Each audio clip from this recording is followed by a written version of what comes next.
Bismillahirrohmanirrohim. Bu safar majaz mursalni olamiz.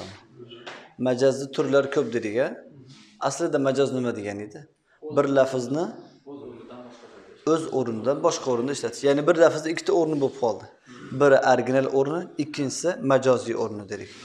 Ya'ni, Xo'p, birinchi o'rin bilan, original o'rni bilan hozir ishlatayotgan o'rnimiz o'rtasida aloqa bo'lishi shart. To'g'rimi? O'sha aloqasi yo mushabaha bo'ladi, tashbih ma'nosida bo'ladi, yoki g'oyril mushabaha bo'ladi. G'oyril mushabaha bo'lganda ehtimollari ko'p. Nima uchun? Masalan, bu yerda nima deysiz? Qarorul majlis deb qo'yasiz. Majlis o'zi qaror qilmaydi-yu. Nima uchun desa, bu yerda aytasiz-ki, yo'q. Ahlul majlis demoqchiman deydi. Nima uchun qarorni o'zini ahlga ishlatib olyapsiz desa, ya'ni majlisga, ahlul majlisni o'rni desa, bu yerda sabab nima bo'lyapti? Mahalliya. Bari u o'sha ahlam ichidagi deb turadi. Shunga o'xshagan bir nima bo'lar ekan, domla? Sabab bo'ladi.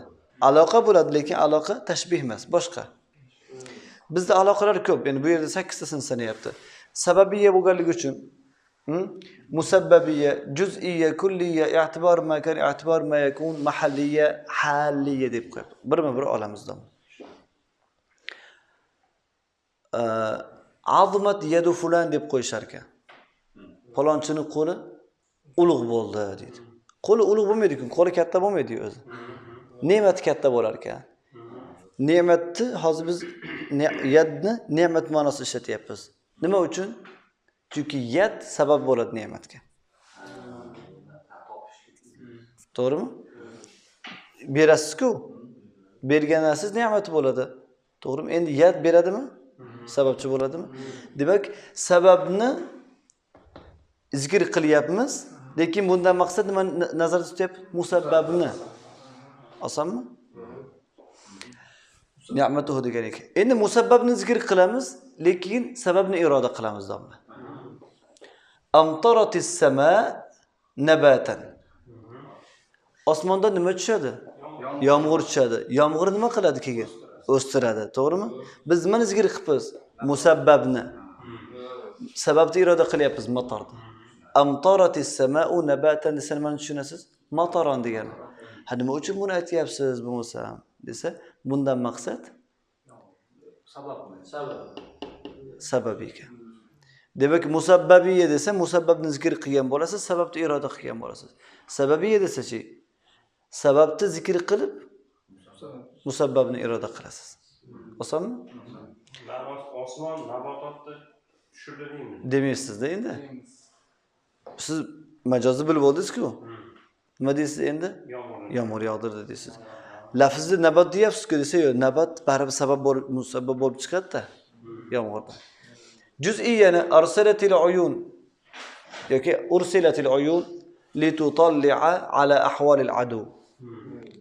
Biz endi quloqlarni deb aytamiz. Arablar buni uyun deb aytadi.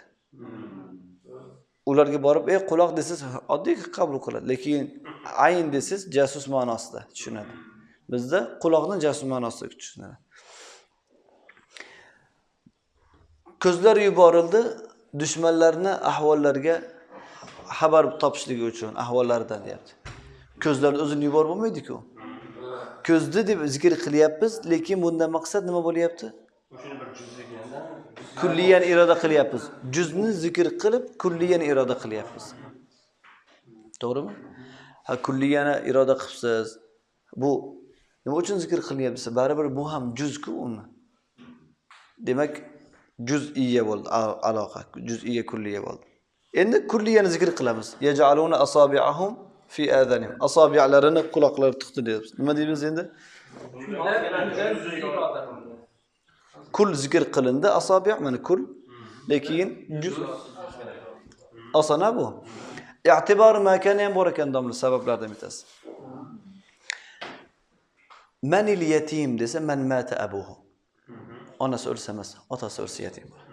To'g'rimi? Onasi o'lsa yetim demaydi. Xo'p, qachon yetim bo'ladi? Yoshligida, balog'atdan pastida. Balog'atga yetgandan keyin bo'ldi, endi yetim emas endi. Otasi ham onasi ham o'lgan bo'lsa yetimman demaydi. Masalan, dadingiz yoki opangiz men yetimman bolam demaydi-ku, to'g'rimi? Katta bo'lgandan keyin. Balog'atga yetmasdan oldin nima deymiz? Otasi o'lsa yetim deyiladi. Xo'p, shu yerda va atul yatama amwalahum deyapti. Biz ota-onalari bolalarini, pullarini qachongacha saqlab berishadi? Balog'at ketguncha. Balog'at ketgandan keyin yetim demaymiz dedik. Lekin bu yerda atul yatama amwalahum, ya'ni beringlar yetimlarga pullarini deyapti.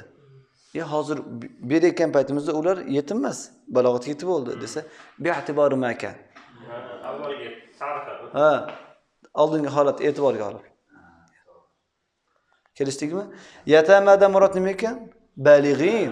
Balig'in bo'lgandan keyin yetim bo'lmaydi endi desa, yo'q. Nima uchun yatama deyapsiz? Bi'tibor makan. Bi'tibori ma yakun. Siqib suvni siqayotgan bo'lasiz. Nimaniki bo'ladi? Aynabniki bo'ladi. Inni arani asiru khamra. Haligi Yusuf alayhisalom qamoqqa tushganlarida, ikkita odam kelib ta'vil so'raydilar. Bittasi aytadiki, meni boshim cho'qiyapti deydi. Bittasi aytayaptiki, men deydi, xamirni siqyapman deydi. Xamirni siqmaysiz-ku. O'zimni siqatgan xamir bo'ladi. Ha, ana bi'tibori ma yakun. Kelajakda bari xamir bo'ladi-ku siqqaningizdan keyin. Demak, bunda xamir deb nomlayapti. Aslida maqsadi nima ekan?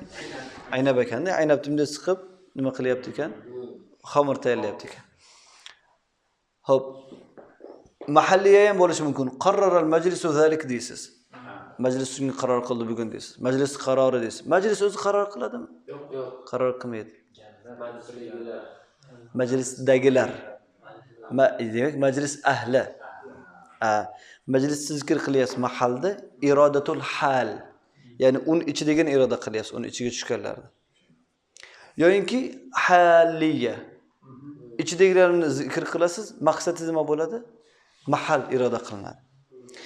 Fa fi rahmatillah hum fiha khalidun.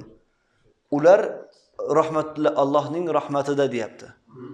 Allohning rahmati qayerda bo'ladi? Jannatda bo'ladi. Allohning rahmatining ichida emas bular. Allohning rahmati o'zi jannatda. Ha, jannatda. Demak, bu yerda ichidagi narsani zikr qilyapsiz, maqsadingiz o'sha joyda maqsad qilyapsiz. Allohning rahmati deyapti, maqsadi nima bo'ldi? Jannatida. Tushundingizmi? Allohning rahmati jannatda bo'lganligi uchun ular Allohning rahmatida deb turib jannatda aytibdi. Iroda, ya'ni ular Allohning jannatida deyapti. Jannatida qolishadi, fahum fiha khalidun deyapti. Juz'iyya bilanmi? Juz'iyyada bitta narsani zikr qilasiz, kullini iroda qilasiz. Yo'q, bunda mana siz hozir qarang domla. Siz hozir faslda ichidamisiz? Masalan, mana bu narsa stol faslda ichidami? Parta, to'g'rimi? Men aytamanki, palonchi deyman, partada deb aytaman. Maqsad nima bo'ladi? Sinfda degan ma'noda tushun. Ha? Shu ma'noda, ya'ni. U ham juz'iyya bo'ladi domla mana. Mana fatahriru raqabatin mu'mina. Bo'ynini ozod qilinglar deyapti, tahrir qilinglar deyapti. Bo'ynini bo'lmaydi-da. Bundan maqsad kul iroda qiling. Demak, domlalar yaxshilab bilib olinglar. Qachon kul zikr qilinsa, irodasi juz'iyya bo'ladi. Qachon mahal zikr qilinsa, irodasi halliya bo'ladi. Yoki hal zikr qilinsa, mahalliy iroda qilinadi. Ha? Osonmi? Shuni majaz mursal deydik. هذا وصلى الله وسلم على سيدنا محمد وعلى آله وأصحابه أجمعين.